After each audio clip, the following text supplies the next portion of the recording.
নমস্কার বন্ধুরা, ফ্রেম জীবনে একটা নতুন ফ্রেশ ব্লগে সবাইকে জানাই স্বাগত। আশা করছি সবাই সবার জীবনে অনেক অনেক ভালো আছেন। সকাল সকাল উঠে পড়েছি, যাব একবার অফিসের দিকে। আজকে জিনিয়ার বাবা বাড়ি নেই, উনি গেছেন একটা বাঁকুড়াতে কাজের জন্য। তো সকাল সকাল উনি আমার জন্য ব্রেকফাস্টটা নিয়ে আসেন। তো আজকে আর ব্রেকফাস্টটা আনা হবে না, কেউ লোক নেই। তাই সকাল সকাল ভাবলাম একটু জল মুড়ি খাই। জল মুড়ি খাওয়াটা সকাল সকাল কিন্তু অনেক ভালো। তাই এই যে বাটিতে করে মুড়ি নিয়ে নিয়েছি, আর সাথে নেব একটা কাঁচা লঙ্কা। কাঁচা লঙ্কা দিয়ে মুড়ি ভেজিয়ে খেতে খুব সুন্দর লাগে। ছোটোবেলা থেকে মুড়ি জিনিসটা আমার কিন্তু খুব ভালো লাগে। তো এই যে মুড়িতে একটা জলটা দিয়ে দিয়েছি, দাঁড়ান একবার একটু গালে দিই। সেই লাগছে কিন্তু, দাঁড়ান আর একটু দিয়ে এই যে লঙ্কায় কামড়। এইবারের স্বাদটা একদম পারফেক্ট। চলুন, খাওয়া দাওয়া হয়ে গেছে, এবার যাবো একটু অফিসের দিকে। হই হই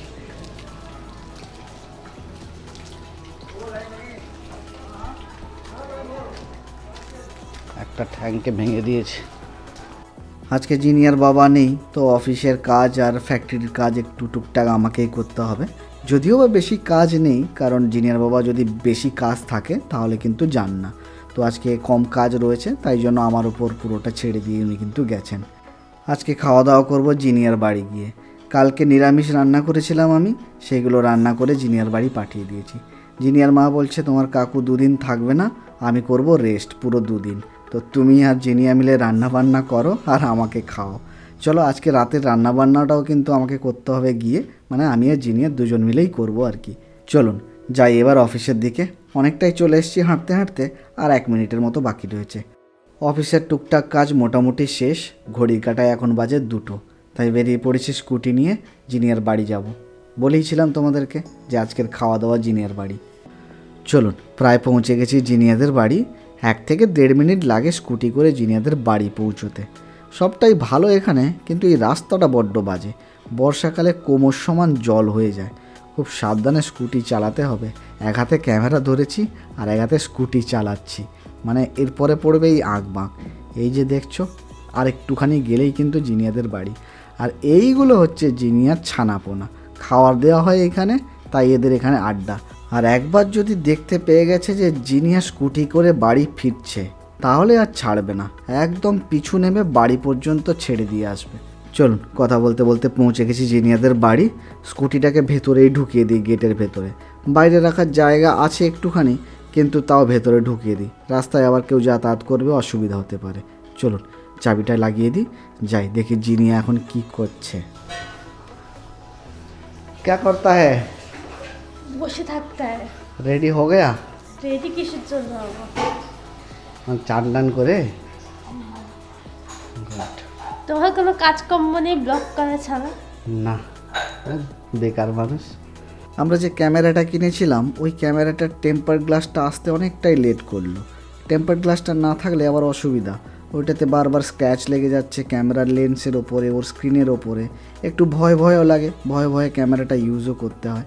দাঁড়ান, আগে টেম্পার গ্লাসটা লাগিয়ে নিই, তারপরে যাব চান করতে। এই যে এর মধ্যে থেকে 2টো কালো কালো টেম্পার গ্লাস বেরিয়েছে। 2টো স্ক্রিনের জন্য দিয়েছে, একটা দিয়েছে ওই ক্যামেরার লেন্সের জন্য। চলুন এগুলোকে লাগিয়ে নিই। টেম্পার গ্লাস লাগানো হয়ে গেছে, এবার যাব চান করতে। আমি জামা কাপড় কিছু এখানে রেখে দিয়েছি, আসলে মাঝে মধ্যে আসি তো চান করে এখানেই পরে নিই। চান হয়ে গেছে, চান করে জামা টামা পরে একদম রেডি হয়ে গেছি। আর জিনিয়া এখানে বাড়ছে খাওয়ার দাওয়ার বলতে কালকে যা রান্না করেছিলাম তাই রয়েছে। এই উচ্ছে ভাজা আর ভাত রয়েছে, এখানে কুঁদলি ভাজা করেছিলাম ওটা রয়েছে, আলু পোস্ত বানিয়েছিলাম ওটা, একটুখানি দই, আর এই সেই কান্ট্রি ডিলাইটের দই অনেকগুলো জমেছে দেখুন। আর এখানে আমি যেটা করেছিলাম ডাল, সেই ডালই এখানে রয়েছে। চলুন খাওয়া দাওয়া করে নিই, দুজন মিলে বসেই একসাথে খাওয়া দাওয়া করে নেব, তাড়াতাড়ি হয়ে যাবে। খাওয়া দাওয়া করে আমি আবার যাব অফিসে। অফিস থেকে একটু তাড়াতাড়ি চলে আসবো, এসে একটু রান্না বান্না করব। আসলে জিনিয়ার মা বলেছে আমাদেরকে রান্না বান্না করতে হবে। চলুন বেরিয়ে পড়েছি খাওয়া দাওয়া শেষ করে অফিসের দিকে। টুকটাক কাজ রয়েছে, ওই মিটিয়ে চলে আসবো, একটু তাড়াতাড়ি চলে আসবো। ভাবছি আজকে সন্ধ্যেবেলা একটু বাজারে যাব, আমি জিনিয়ার মা 3জন মিলে। আর একটু মাশরুম কিনে আনবো ভাবছি, মাশরুম দিয়ে কিছু একটা তরকারি রান্না করবো আজকে। অনেক দিন হয়ে গেল মাশরুম খাই না। কত করে এগুলো? 10 টাকা 100। চলে এসেছি 3জন মিলে বাজারে। বাজারে আসার পর জিনিয়ার মা বলছে একটু মেথি শাক নেবো। মেথি শাকগুলো বলছে নাকি 10 টাকা শ, মানে 100 গ্রামের দাম 10 টাকা, তাহলে 100 টাকা করে কেজি হচ্ছে। তাই 2 বান্ডিল নিয়ে নিলাম মেথি শাক। আমার মায়ের কাছ থেকে রেসিপি পেয়েছে জিনিয়ার মা আলু দিয়ে মেথি শাক ভাজা। চলুন মেথি শাক কটা নিয়ে নিই। 10 টাকা বান্ডিল। সবজির কি দাম দেখুন, এইটুকুটুকু ধনে পাতার বান্ডিল নাকি 10 টাকা। ধনে পাতা এখন সস্তা হওয়াই তো উচিত, কারণ ধনে পাতা তো এখন সিজন চলে এসছে, প্রায় শীতকাল পড়ে গেছে, কিন্তু সবজির দাম কমছে না। এই ধনে পাতাগুলো 10 টাকা, তাই 2 বান্ডিল এই ধনে পাতা নিয়ে নিলাম। ওদিকে মাশরুম কেনা হয়ে গেছে, ওই সময় আবার ক্যামেরাটা করতে পারিনি, সেই ভুলেই গিয়েছিলাম ক্যামেরাটা অন করা। ওই 1 বান্ডিল মাশরুম নিয়েছি, ওর দাম নিয়েছে 70 টাকা। টুকটাক বাজার করা কমপ্লিট। এবারে এসছি একটু জামা কাপড়ের দোকানে। আসলে আমি একটা চণ্ডীগড় থেকে জামা কিনেছিলাম লাইট কালারের, আমাদের প্রি ওয়েডিং শ্যুটের জন্য। ক্যামেরাম্যান আবার বলছে নাকি লাইট কালারের জামাটা মানাচ্ছে না, মানে জিনিয়াও যেটা কিনেছে সেটা হচ্ছে লাইট কালার, তাই ওর সাথে মেকআপ খাচ্ছে না। এই যে অনেকক্ষণ বাছাবাছি করে এই জামাটা কিনলাম।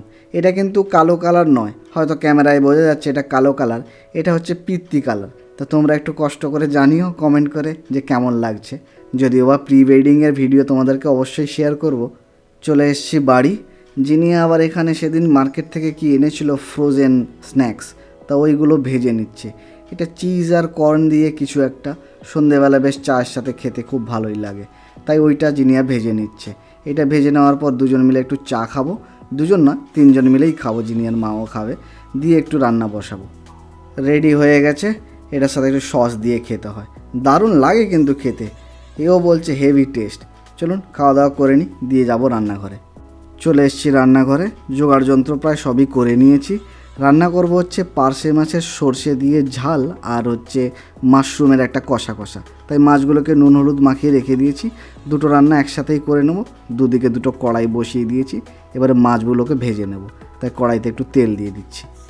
কড়াইয়ের তেল গরম হয়ে গেছে, এবার এক একে মাছগুলোকে দিয়ে ভেজে নেব। আগের ব্লগে কি হয়েছিল, ভুল করে রান্নার ভিডিও ডিলিট হয়ে গেছিল, কিন্তু এদিন আর ভুলটি করিনি। একদম চারিদিকে চোখ কান খোলা রেখে ভিডিওটাকে কপি করেছি কম্পিউটারে, তারপর এডিটিং করেছি। মাছগুলো ওখানে ভাজতে থাক, এদিকের কড়াইতে একটু তেল দিয়ে দিই। মাশরুমের কষাটা রান্না করব, তেলটা গরম হোক। তেলটা গরম হয়ে গেছে, এর মধ্যে একটু ফোড়ন দিয়ে দিলাম। তেজপাতা, গোটা জিরে, একটা শুকনো লঙ্কা, একটা এলাচ, একটা লবঙ্গ, এসব ফোড়ন দিয়ে একটু নাড়িয়ে নিই। এরপরে আমি দিয়ে দেবো হচ্ছে এই পেঁয়াজটা।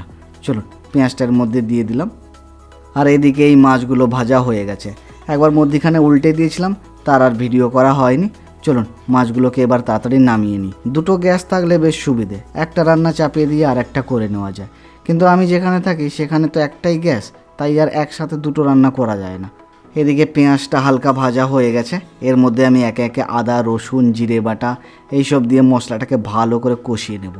আর এদিকে যে তেলে মাছ ভেজেছিলাম ওই তেলেই করব হচ্ছে সর্ষে বাটা দিয়ে মাছের ঝাল। তাই ওর মধ্যে একটু কালো জিরে ফোড়ন দিয়ে একটা চেরা কাঁচা লঙ্কা আর পেঁয়াজটা দিয়ে দিলাম।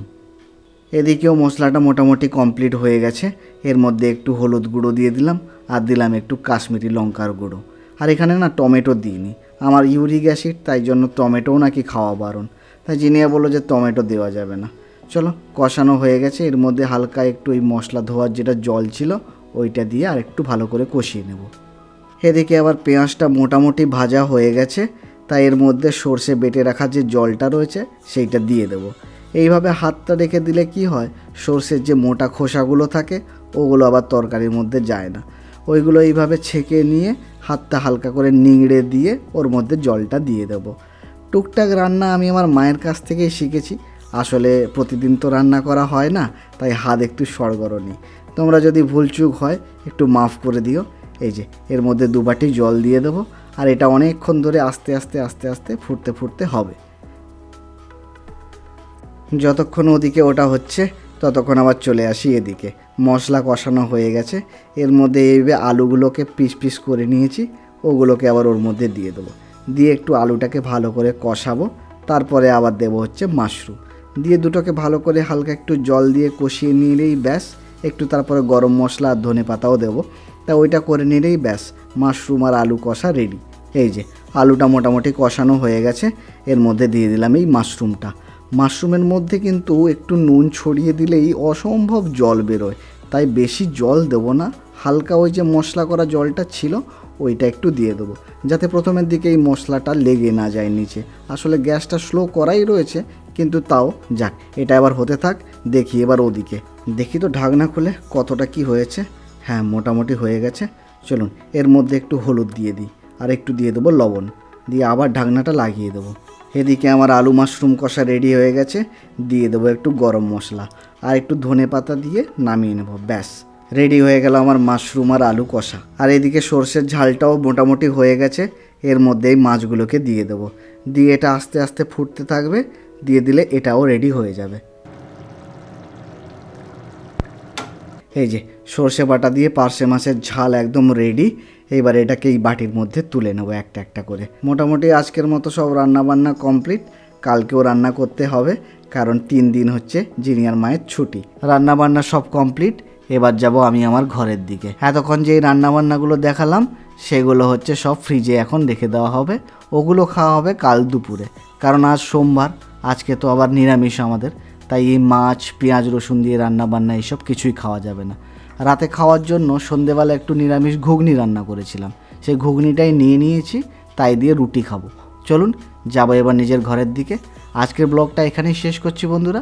যদি ভিডিওটা ভালো লেগে থাকে অবশ্যই লাইক করো, আর আমাদের সাপোর্ট করার জন্য একটু সাবস্ক্রাইব করে দিও। দেখা হচ্ছে পরের ব্লগে। সবাই ভালো থাকবেন, ভালোবাসা সবাইকে।